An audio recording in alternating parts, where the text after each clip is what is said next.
Come through, son. Peace, y'all. Peace, peace, peace. Alright, I'm gonna wait a second just to let some folks come on in.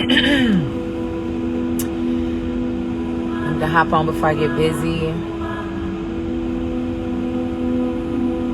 Just vibing out to some beautiful chorus. Some beautiful mantras on this beautiful Sunday.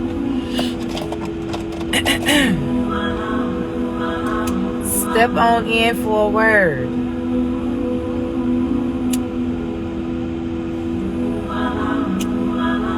Step on in and then stay in, and maybe you'll catch a word. Step in and stay in, and maybe we'll catch a word.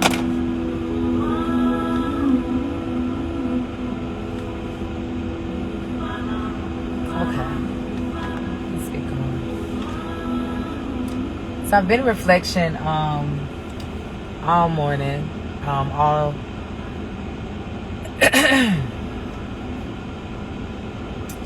been in reflection all morning, and you know,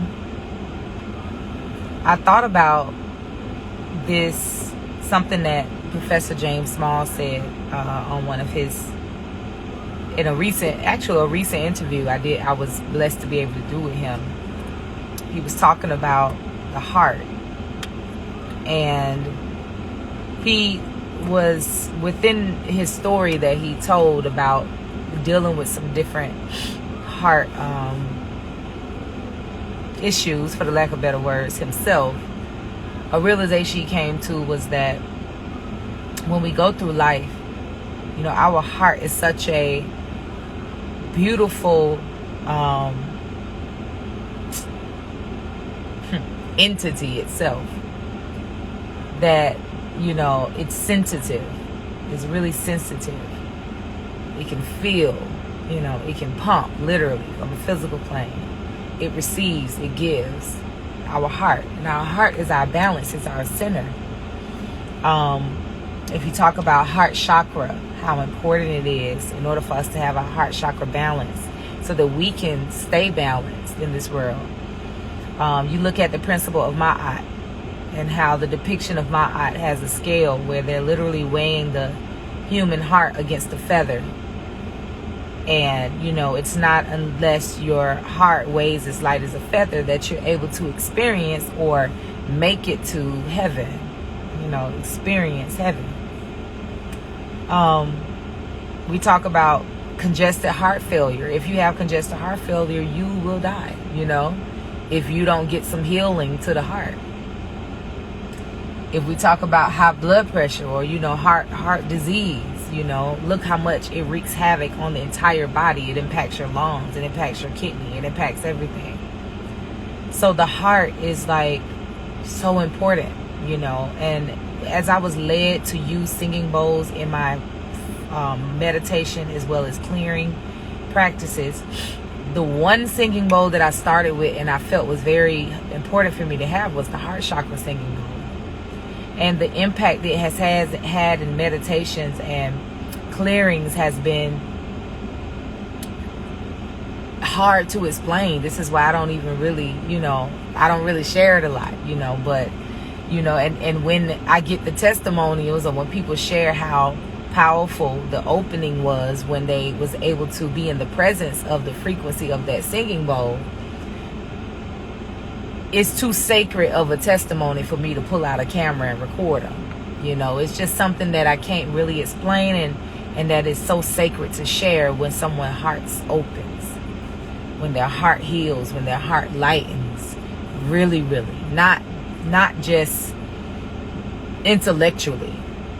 Sometimes you can change your perception about things and it relieves your heart a bit, but it's on a different level when not only you change your perception about things and you come to understand it, which is a big part of lightening your heart, but you not only know it intellectually, but your whole body receives it, and it creates this release that it feels like a purge.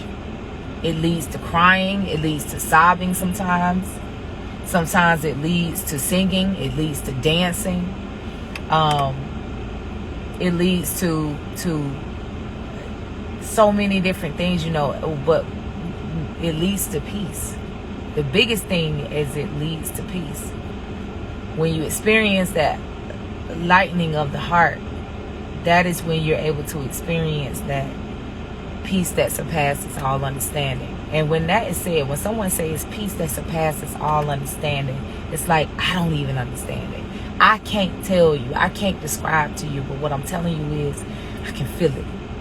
So in this reflection, you know, I thought about what Professor Small said. He said, you know, our heart is so sensitive that even, you know, the small trauma or drama or whatever that our heart takes on and receives, all the way up to the big traumatic and dramatic experiences we have in our lives, it can sometimes leave a residue that we don't even know about. We can consciously deal with that trauma, we can consciously deal with that drama, but sometimes subconsciously on a deeper level, our heart still is holding on to that residue. So I had that thought because I was thinking about something my mother used to say to me all the time when I was younger, and I used to be so upset with her, and I spent a long time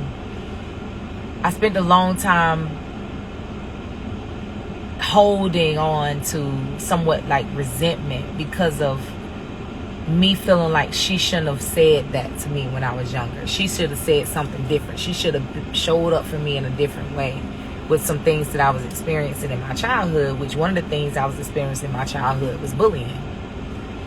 Like a lot of children, you know. And that's a big conversation around the world, you know. Is it bullying? Should we look at it?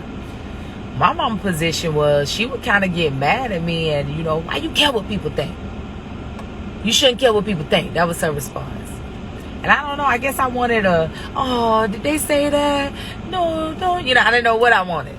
But I just know that didn't feel like that was it. Like, what do you mean? Why do I care? I don't know why I care, you know. And I couldn't say that. I didn't say that. What do you mean, why do I care? It's because I care. And actually, in my natal chart, in a few places in my natal chart, you know, that energy shows up.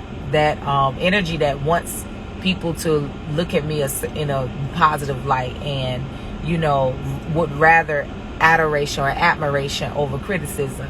It comes up as perfectionism. It shows up as self-critical, being self-critical on myself, you know, being critical on myself.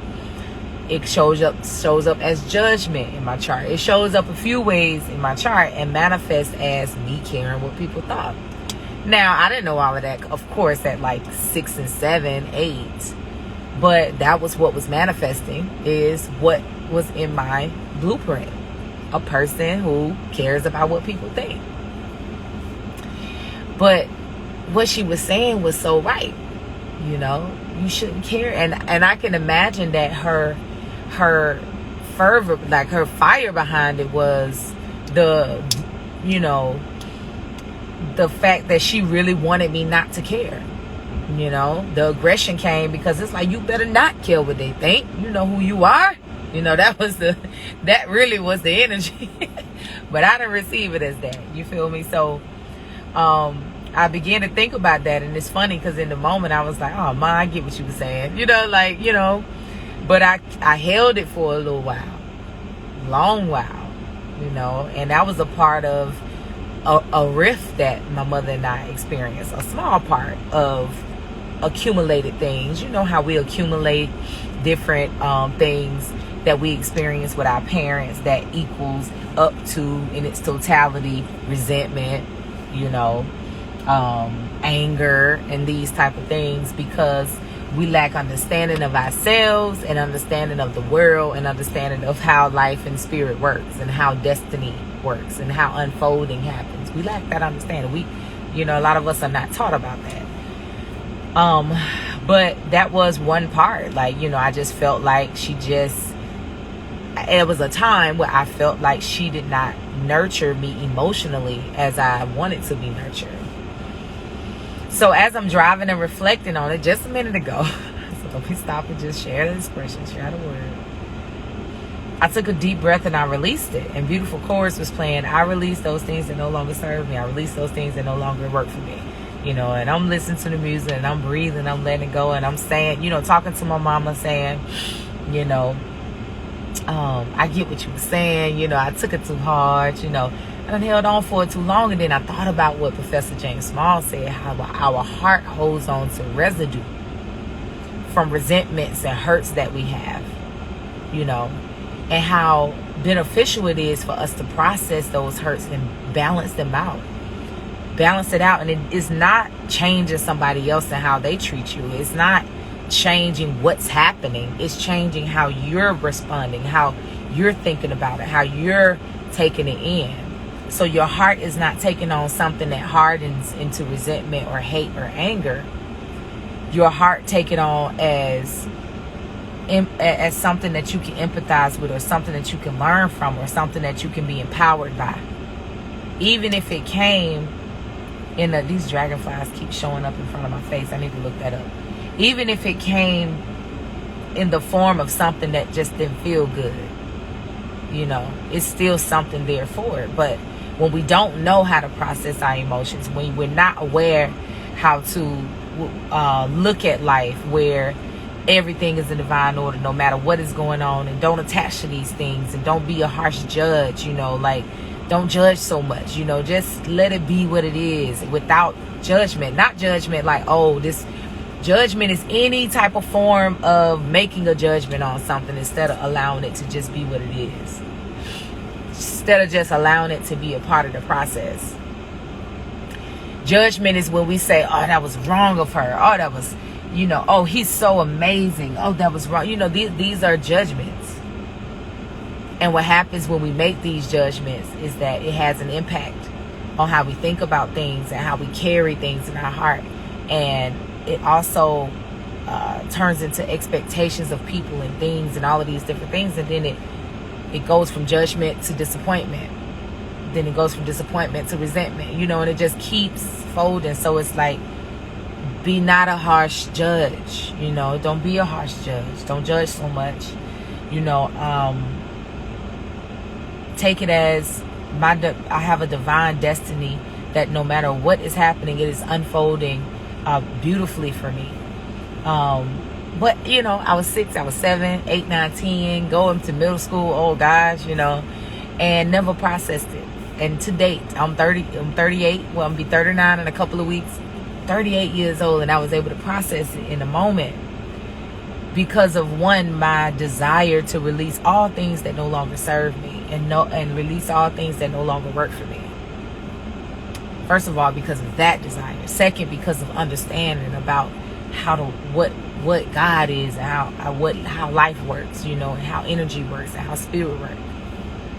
And the third thing is to be willing to let go, willing to let go mainly of my ego, let go of who I perceive myself to be, and just let things show up in my experience. Even those things from the past, let them show back up in my experience without a judgment on it or an attachment to it. Let it show back up in my experience so it can reveal itself for what it was supposed to be for you. That's a huge piece of it. So the main word is, we have to be careful with our hearts. We have to nurture our hearts, nurture our hearts, rest our hearts, and a part of that is understanding what it takes as a spiritual being, having a human experience, having a very human experience that comes with dealing with other humans, that comes with hiccups on the journey, or challenges or struggles, and comes with contrast. Learning how to, or understanding how to stand as a spiritual being without attachment, knowing that it is not for me to attach to what's going on in this world. It is only for me to sustain my spiritual beingness. That is my job. In every situation that I face, in everything that I do, in my review of my past, in my anticipation of my future, it is for me to stand as a spiritual being, which comes with a few things. Knowing that You are one with the same life force energy that created the world and sustains the world. You go through cycles like the moon and like the seasons. You are perpetually growing like the plants, you know. You go through a growth process like the plants and the babies, you know, and the you know, in the wombs. You go through that. You are that, you know. That's a part of your spiritual beingness. A part of your spiritual beingness is you are as expansive as the ocean. If you be reminded from the ocean, from the wind, from the earth of who you are, you know, and what you're made of and what that really means. That is sustaining and being clear about your spiritual beingness and walking in that. When you walk in that, you don't get caught up on how somebody treats you or what happened over here.